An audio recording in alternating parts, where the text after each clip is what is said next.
किस तरीके से महिलाओं का योगदान है हमारी आर्मिड फोर्सेज में, और ये भी देखेंगे कि किस तरीके से अभी बात सामने आई है कि 2 वुमेन ऑफिसर्स जो हैं, आप मान सकते हैं कि उन्हें एक आप कह सकते हैं काम मिला है जिसमें वो लोग फ्लाइंग मिशन वॉरशिप्स का संभालेंगी अपने अंडर में। तो ये बातें चल रही हैं 2 विमेन की, इन दोनों के बारे में हम लोग देखने वाले हैं अपनी आज की वीडियो में। ओके दोस्तों, बढ़ते हैं अब अपनी वीडियो की तरफ और देखते हैं डिटेल में कि ये जो भी बात हमारे सामने आई है इसके बारे में क्या है, अब तक कितने आप कह सकते हैं जो वुमेन ऑफिसर्स हैं उन्हें कितना योगदान रहा है उनका, या फिर पहले कितना रहा था, उन सभी चीज़ों को हम लोग इन डिटेल में अपनी आज की वीडियो में डिस्कस करेंगे। बढ़ते हैं अपनी वीडियो की तरफ। सबसे पहले न्यूज़ क्या है मैं बता देता हूं आपको कि हमारी इंडियन नेवी ने मंडे को ये अनाउंस किया है कि 2 विमेन ऑफिसर्स जो हैं वहाँ के जो हेलीकॉप्टर स्ट्रीम है उसे ऑब्जर्व करेंगी। ओके, एज अ ऑब्जर्वर्स वहाँ पे रहेंगी, और वो पहला आप कह सकते हैं हमारा जो वॉरशिप है, पहली वॉरशिप को ऑपरेट भी करेंगी।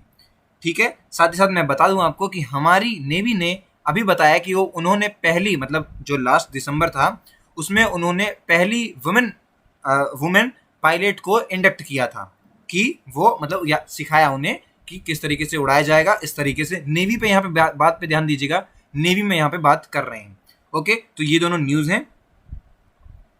अब देखता हूँ अब मैं बताता हूँ आपको कि पहले किस तरीके से रहा है और क्या क्या मतलब आप कह सकते हैं समय के साथ कितने बदलाव आए हैं, किस तरीके से रिक्रूटमेंट प्रोसेस हुई है, किस तरीके से जो वुमेन्स हैं उन्हें आप कह सकते हैं कि कमीशन करा गया है हमारी आर्मी फोर्सेज में, या फिर स्पेसिफिकली इंडियन नेवी में बात करें।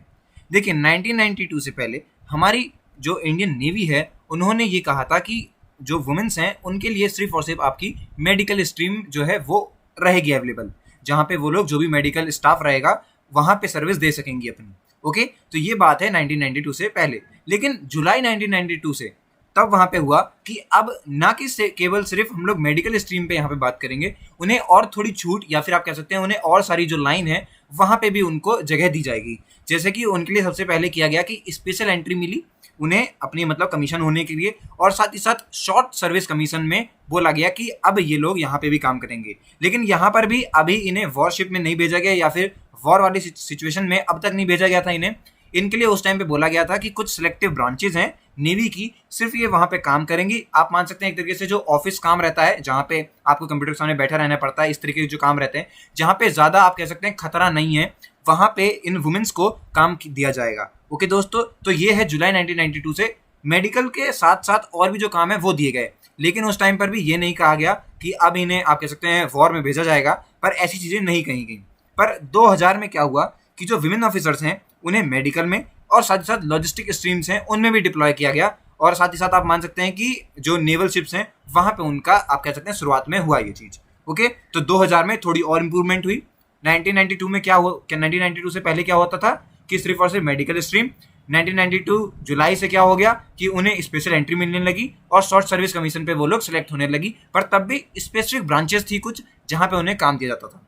2000 से क्या हुआ कि मेडिकल के साथ साथ लॉजिस्टिक स्ट्रीम भी मिली और नेवल शिप पे जाने का मौका भी मिला। ओके दोस्तों, पर मैं आपको बता दूं तब भी यहाँ पे कि उनके जो डिप्लॉयमेंट होता था वो सिर्फ और सिर्फ 4 या 5 साल का होता था, उसके बाद उसे डिसकंटिन्यू कर दिया जाता था।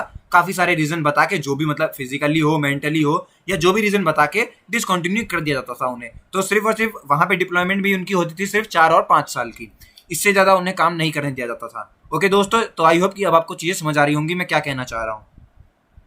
अब देखिए कि जो विमेन्स ऑफिसर्स हैं उनके लिए नई स्ट्रीमें क्या क्या लाई गई हैं। लास्ट दिसंबर से जैसे मैंने आपको बताया था आपको कि वहाँ पे हमारी ऑफिसर्स को क्या बोला गया कि वो एक पायलट बनी है और वो एयरक्राफ्ट उड़ाएंगी। लेकिन आपको और बता दूं उस टाइम पे एक फिक्स्ड विंग एयरक्राफ्ट ऑपरेटिंग, ठीक है, वहाँ पे भी आपको एक स्पेसिफिक विंड में मतलब स्पेसिफिक विंग में ही ये बातें कही गई थी और इस बातों को लेके गया गया था। वहाँ पे उन्हें ये भी दिखाया गया कि टेक ऑफ कैसे करना है और लैंड कैसे करना है, ये दोनों चीज़ें उस स्पेसिफिक विंग में सिखाया जाता था। Okay, which take off and land एसोर। ओके, तो ये दोनों चीज़ें उन वुमेन्स को सिखाया गया। अब देखिए यहाँ पे क्या रहता है, सिर्फ बात यहाँ पे उनको सिखाने की, उन्हें बताने की नहीं है, पर यहाँ पे काफ़ी सारे क्वेश्चंस रहते हैं लोगों के अंदर, माइंडसेट से, जनरल सैनिटाइजेशन से, इन सभी से रिलेटेड। ओके, अब कई लोगों का अलग अलग मानना है कि अभी फिजिकली इतनी ज़्यादा स्ट्रांग नहीं रहती वुमेन्स, तो उनका इस तरीके से आप कह सकते हैं ज़्यादा एक वॉर में मेंटल कंडीशन भी काफ़ी ज़्यादा आप मान सकते हैं कि प्रेशर रहता है उस मतलब जो भी वहाँ पे जवान खड़ा है उसके दिमाग में प्रेशर रहता है इस बात का, तो उस हिसाब से भी काफ़ी सारी प्रॉब्लम्स वहाँ देखी गई कि इन्हें किस तरीके से करा जाएगा, नहीं रखा जाएगा। लेकिन तब भी लास्ट दिसंबर में एक वुमेन ऑफिसर को क्या किया, इंडक्ट कर लिया गया और अब वो एक एयरक्राफ्ट में ऑब्जर्वर हैं। ओके, तो ये बात आप लोग ध्यान रखिएगा।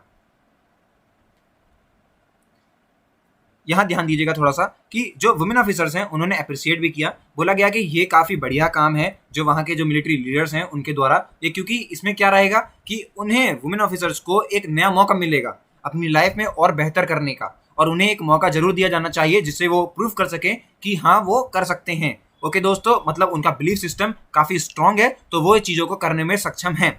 ओके दोस्तों, ये बातें हैं। साथ ही साथ मैं आपको बता दूं कि जितनी ज़्यादा वुमेन, अगर इस तरीके की चीज़ों को ज़्यादा लाया जाएगा सामने, तो ज़्यादा से ज़्यादा जो वुमेन है वो भी पार्टिसिपेट करेंगी हमारे ऑपरेशनल स्ट्रीम्स के अंदर। ओके, ज़्यादातर लोग जो वुमेन है वो भी सामने आएंगी, बढ़ चढ़ कर उसमें हिस्सा लेंगी। अब देखिए यहाँ पे तो चलो बात एक तरफ आ जाती है कि वुमेन्स को इंडक्ट कर दिया जाता है, उन्हें ऑपरेट भी करने दिया जा रहा है, वॉर में भी वो जा रही हैं। लेकिन अगर ये चीज़ें अभी करते हैं तो इसमें जो मीडिया की अटेंशन है वो बहुत ज़्यादा आने वाली है, पब्लिक अटेंशन बहुत ज़्यादा आने वाली है। तो इस पे क्या होगा कि जो वहाँ के लोग हैं या फिर आप कह सकते हैं जो बंदा वहाँ पे काम कर रहा है उस पर एक बेमतलब का प्रेशर आ जाएगा उसके ऊपर। क्योंकि आप सोच सकते हैं कि कोई इंसान एक जंग में जा रहा है और उस पर आप कह सकते हैं इतनी सारी अटेंशन है लोगों को, मतलब आप कह सकते हैं एक उम्मीद का डर, इस तरीके से आप मान सकते हैं कि डर रहेगा कि गलत ना कर जाऊं मैं, इस तरीके की बातें। तो उस पर भी काफ़ी सारी चीज़ें जो हैं वो देखने वाली होती हैं दोस्तों। परमानेंट कमीशन की बात कही गई थी, तो हमारी सुप्रीम कोर्ट ने इसमें ही इसी मार्च में, मैंने इस पर वीडियो बनाई है, उन्होंने बोला है कि जो शॉर्ट सर्विस कमीशन की है नेवी में वो एलिजिबल हो जाएंगी परमानेंट कमीशन लेने के लिए। ओके दोस्तों, ध्यान रखिएगा कि अभी इन चीज़ों को ध्यान रखना है आपको कि जो मार्च में सुप्रीम कोर्ट ने ये बोल दिया था कि right of serving women officers from the short service commission in the navy to be eligible for the getting permanent commission. तो ये बात साफ साफ हमारी सुप्रीम कोर्ट ने बता दिया था। ओके दोस्तों, लेकिन यहाँ पे भी बातें हैं कि जो शॉर्ट सर्विस कमीशन का टेन्योर रहेगा वो कम से कम 10 साल का होना चाहिए और उसे बढ़ा के 4 साल कर दिया जाएगा, जिससे क्या होगा, वुमेन जो हैं वो एलिजिबल हो जाएंगी परमानेंट कमीशन के लिए। ओके, तो ये बातें हैं। अब दोस्तों मैं केस के बारे में बताता हूँ आपको कि क्या केस था जो फैसला लिया गया वहाँ पे। तो वो जो केस हुआ था वो union of India and others versus any Nagaraj and others हुआ था, जिसमें जो जस्टिस बैठे थे, जो एपिक्स कोर्ट की बेंच बैठी थी, तो DY चंद्रचूड़ एंड अजय रस्तोगी जो थे, उन्होंने ये कहा कि ये जो जंग है, आप जंग ही मान सकते हैं, ये जेंडर इक्वालिटी पे है। यहाँ पे उनका माइंडसेट देखना पड़ेगा कि जब वो लोग बैटल में रहेंगी। ओके, साथ ही साथ उन्होंने ये भी कहा है कि हिस्ट्री ने ये बताया है कि वुमेन कितने ज़्यादा कैपेबल हैं काम करने में। तो उन्होंने ये कहा है कि साथ साथ कि under law and the right to fair and equal treatment in the workplace, इसके अंतर्गत उन्होंने कहा है कि उन्हें अधिकार है और उन्हें मौका मिलना चाहिए। ओके दोस्तों, ये बातें हैं सामने और ये केस ध्यान रखिएगा। Union of India and others versus any Nagaraj and others, इन दोनों के बीच में ये केस था। अब देखिए काफ़ी सारे एक्सक्यूजेज हैं, मतलब बहुत सारे एक्सक्यूजेज दिए गए थे, मतलब अब इसका आप कह सकते हैं विरोध भी हुआ था। लेकिन मैं आपको बता दूं, आखिर में कुछ भी कीजिए, हमारे कॉन्स्टिट्यूशन के द्वारा या फिर आप मान सकते हैं उसकी बात बताते हुए हमारे यहाँ लिखा हुआ है कि which attaches to every individual irrespective of gender to fair and equal condition of work and to a level playing field. A level playing field ensure that women have opportunity to overcome their histories of discrimination with the surest of responses based on their competence, ability and performance. मतलब कि साफ तौर पे बोला है कि हमारे constitution में ये लिखा हुआ है कि बिना किसी भेदभाव से जो औरत हैं उन्हें ये अपॉर्चुनिटी मिलनी चाहिए कि अब तक उन पे जितने आप कह सकते हैं जो डिस्क्रिमिनेशन हुआ है उसे वो हटा के, उसे दिखा के लोगों को, और ये प्रूव करके कि वो भी किसी से कम नहीं है, अपनी काबिलियत, अपनी परफॉर्मेंस को इतना बेहतर करके ये दिखा सकती हैं कि वो भी अब वॉरशिप्स में, मतलब वॉर में जा सकती हैं और हमारे देश का सहयोग कर सकती हैं। ये बात साफ साफ हमारे कॉन्स्टिट्यूशन में लिखी हुई है और हमें इक्वालिटी उन्हें देनी चाहिए, जो कि बहुत सही बात है। लास्ट में मैं बता दूं आपको, साथ ही साथ कई सारी वुमेन ऑफिसर्स हैं, उनका ये भी मानना है कि इस तरीके की जो डेवलपमेंट्स हो रही हैं इनसे काफ़ी बेहतर करियर एडवांसमेंट रहेगी एक ऑपरेशनल स्ट्रीम के अंदर वुमेन के लिए, जो कि बहुत बढ़िया बात है। उन्हें एक नया मौका मिलेगा और वो वहाँ पर भी प्रूव कर सकती हैं अपने आप को। और उन्होंने ये भी कहा है कि जितने ज़्यादा चैलेंजेस होंगे उतनी ज़्यादा डिप्लॉयमेंट्स भी आएंगी, वो लोग देखेंगे। और अगर ऐसा ही चलता रहा, सब कुछ बढ़िया रहता है, तो आने वाले समय में हमें सबमरीन्स में भी हमारी आप कह सकते हैं जो वुमेन ऑफिसर्स हैं वो देखने को मिलेंगी दोस्तों। यही थी मेरी पूरी आज की वीडियो। आई होप कि इस वीडियो से अब आपने काफी कुछ सीख लिया होगा, काफी कुछ समझ लिया होगा कि वुमेन ऑफिसर का कितना ज्यादा आप मान सकते हैं रोल है हमारी आर्म्ड फोर्सेज में, स्पेसिफिकली इंडियन नेवी के अंदर।